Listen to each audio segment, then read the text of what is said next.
Vă invit să continuăm în minutele următoare cu o ecuație. O ecuație al cărui răspuns îl veți primi de la Hrvoje Stakor, Sales Director Coca-Cola HBC România, liderul pieței de băuturi răcoritoare din România. O ecuație de creștere compusă din ocazie, brand, preț, ambalaj și canal de vânzare. Hrvoje, welcome! Thank you. Bună ziua tuturor. That's more or less all from my Romanian for today. I'm coming from Croatia, not from Romania, but enjoying this beautiful country for 2 years already. So OBPPC, it's one of the most probably hundreds of abbreviations we have in Coca-Cola system. And I know among you, all friends here, there are few people who were part of Coca-Cola world in some point of their career. Lucian is here with us, and you will know what does it mean. For the rest, don't worry at all, I will explain later in more details. Usually, when new colleague is joining Coca-Cola from other company, other industry, it takes some time to learn all the hundreds of abbreviations, and some of you who were there, you know. We even develop a glossary of abbreviations, so to help them to start to be part of the discussions. So,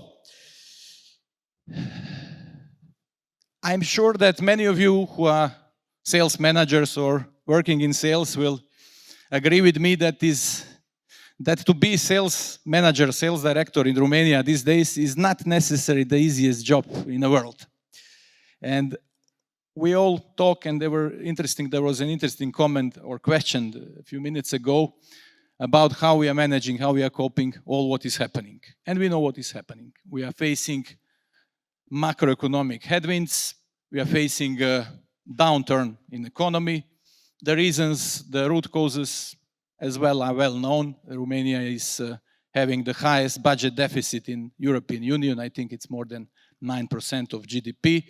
In parallel, high inflation that will go up to 9% in Q4, almost double versus initial projections, all impacting daily disposable income of our shoppers. According to last Euromonitor from August, some of you maybe saw as well, the consumer confidence is dropping the fastest in the whole European Union, exactly here in Romania. For us in soft drinks category, soft drinks industry, we got on top of all the headwinds that I mentioned, a sugar tax as of 2024, which put as well a bit more pressure on the consumption and on the consumer willingness to purchase from our category. Now, we have a saying in our sales team in Coca-Cola Romania that calm seas don't make great captains.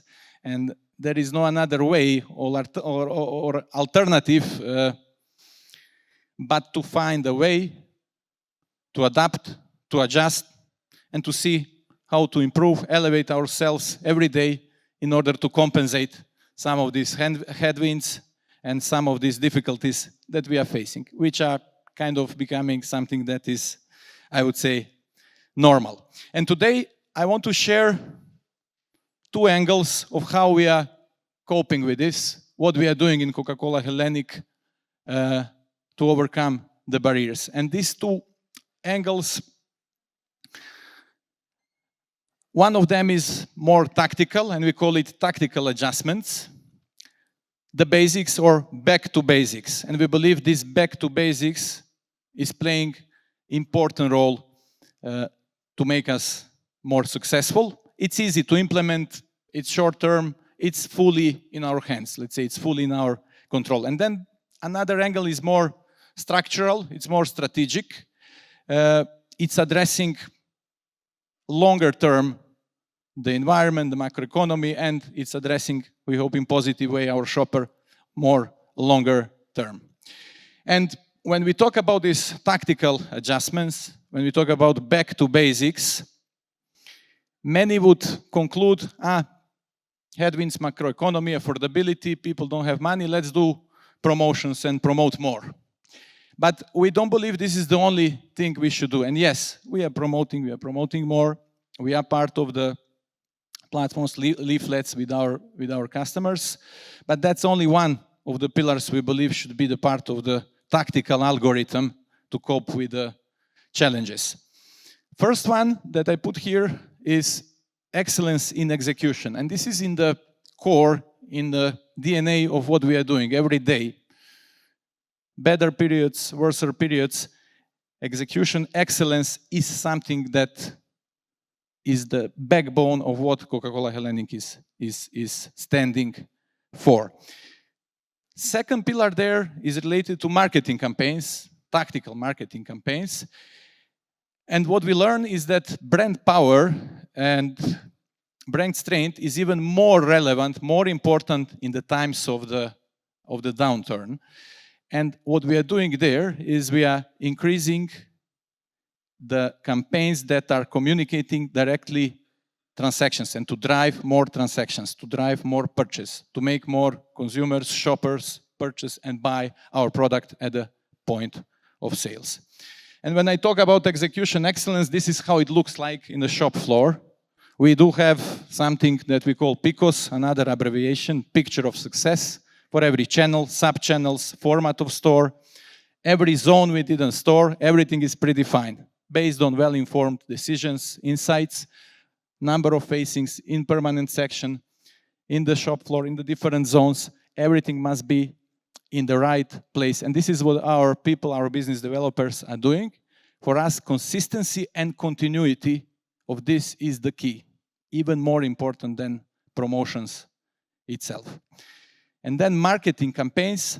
I wanted just to share with you here a few examples of what we did only during this year and how we boosted and really increased in a measured way transactions without necessary only promo. Share a Coke campaign, and I hope all of you noticed during the summer that we as well had this iconic Coca-Cola system campaign in Romania, transforming over 200 million bottles in the coolers, in the shelves, into personal connection with the shopper. And yes, it helped. It helped a lot. Second one, talking more about creativity, creative or disruptive concept packaging, new flavors. It was a launch of Fanta Pear. Again, very successful, and the numbers show that it helped as well to get extra transactions. The third example of tactical marketing is connection with the local artists, relevant local stakeholders. In this case, it was Mira, who was part of our campaign, and the way how we communicated as well on the Fanta flavor. Now, moving into strategic, into structural angle. This one is not something that we can change and go back tomorrow if we don't like it. So usually this strategic structural changes took time to prepare, to develop, as well to be sure that strategy is right. And later it takes some time to implement and to roll out. And there is no shortcut back usually. If we decide to go to a certain direction, we go to that direction, and it has to work. And this is where the OBPPC from the opening is coming to a story. So OBPPC for Coca-Cola is the heart of RGM, Revenue Growth Management Strategy. It's the tool, it's practically the algorithm that should come together in the perfect way to deliver the value, both from us, but as well for our customers, for our consumers, so all the stakeholders. So what is OBPPC? O stands for occasion. And when we say occasion, we talk about mapping and recognizing the right drinking or consumption moment. Why consumer will buy us? What's the drinking moment? Is it meals with family? Is it meals with two? Is it socializing? Is it having fun with friends outside? So to recognize what we are addressing, which is the moment, is extremely important before we start to develop the whole RGM strategy and before we start to create the proposition. Second one stands for brand. So for every occasion, we want to map and recognize the perfect brand that match the occasion. Usually with meals, it's Coca-Cola, but there are many other combinations and options we do have. Then two pieces. One is related to package. Again, with packages, we have different split. Immediate consumptions, meaning everything what is below half liter or below, or single serve that you are consuming immediately after buying, or future consumption multi-serve. Those are the big packs, 1 liter plus, that will be consumed later in certain occasion. And then there is decomposition of every of these packs in order to understand what is the right pack for the right occasion and right brand. Price, of course, recognizing the sweet spot or the perfect price that will match or connect the brand value, brand perception, but as well what is shopper ready to pay when buying. And at the end, it's a channel. C stays for channel. For every channel, hypermarket, supermarket, discounters, small traders, traditional trade, HoReCa, for every channel, there is a definition of OBPPC, of what we are activating and how we are activating in order to gain value there. And when we talk about strategical, structural changes, as said, it requires long term to develop, as well to implement.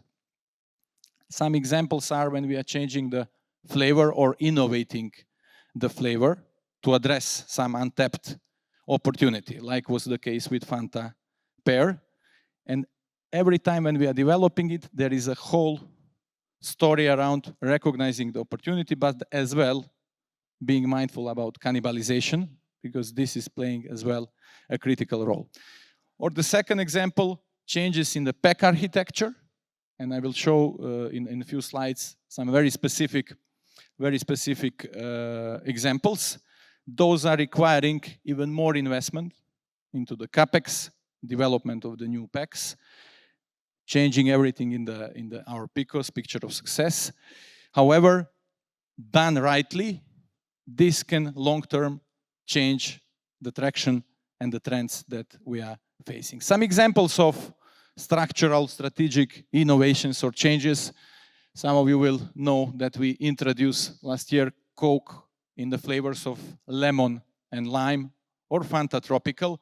Both of these innovations, launches, really moved not only our value share in the colas or cola flavors sub-segment, but really moved the whole category up and attracted more consumers into the category. That at the end of the day, what we want to achieve is to create additional value for our partners, our customers out there. Another example is Powerade, sports drink. The example how we are entering to a new categories or subcategories that we believe are relevant or will become more relevant for our shoppers, our consumers. The one example of how we are addressing affordability, but as well consumer trends with the pack changes, the size of the pack changes is exactly here. The first one, 300 ml Coca-Cola bottle. Lowest single serve at the moment in the traditional trade channel. Addressing affordability, but by being affordable. The recommended price is between 3.5 and 4 lei at the shelf. As well, it's a good proposition for the consumers who wants to have something we call portion control. It's 300 ml for somebody who is taking care about the portion size. It's a perfect size, perfect match to purchase. As well here, with very specific measurement, we saw that when we activated this properly, we are gaining some share, but as well, our customer, the traditional trade store, is gaining more from the category. It's growing the category. So this circle is very important. Second example that we did, actually end of last year, beginning of this year, as a reaction to growing affordability importance or consumer buying power, is the introduction of two new packs, 1 liter and 1.5, that replaced 125. What we have with this? We have 1 liter, which is multi-serve pack, but hitting lower price point, hitting the corridor where we wanted to enter, and 1.5 that had a role to hit the corridor below 10. 10 RON is kind of psychological line for many shoppers, consumers who are more sensitive to affordability. After the sugar tax I mentioned earlier, after the VAT increase, pack of 2 liter went above 10. So with this pack, we solve, let's say, the challenge of having a right multi-serve pack in the corridor between 8 and 10. And this is exactly where this pack is. And again, we do see a good development there as well. So we're offering a choice for the consumers who are more sensitive on affordability here. Now, what is another key enabler of success when we talk about bringing new strategy or making structural changes is the way how we are executing. And I'm coming back to execution and excellence in execution. It can be the best strategy in the world, but if our people will not execute it properly in the market, it won't work. It will be just illusion on a piece of a paper or on a PowerPoint slide. So what's the process after we bring the strategy? We are defining something we call occasion-based marketing. So again, defining the picture of success. What's the perfect channel and the right channel for this? How we are executing it in the channel, in the store, from the entrance to the store to the exit, where it should be positioned. We are developing the shopper communication, which we call for action. There must be this momentum, this second, when shopper will see, for example, a photo on 1.5 Coca-Cola that it's perfect for my meal with the family, or something similar. And after developing all the toolkits and the material, we are doing something we call training of our sales force. Being able to recognize in every format what should be implemented there, and after that we are monitoring the execution in every store. Last point, and maybe that might be a good topic for some of the future roundtables, it's data insights and analytics. In all of this, what I explained, we are learning and we are starting to use as well artificial intelligence that are generating many insights at the moment. We are doing something we call lead management, segmented execution.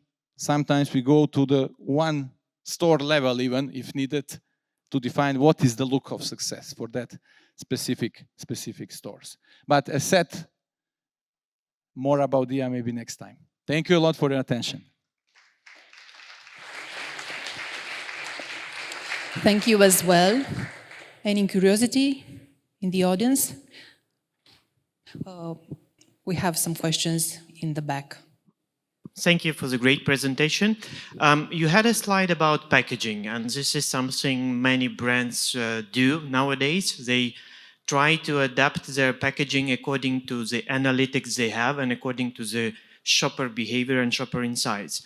That's an understandable thing. But from the other side, we have retailers who dictate somehow their own rules, saying that we have enough power and we would like to have something really specific, like 2.2 liters or something. How do you manage these tough conversations with them?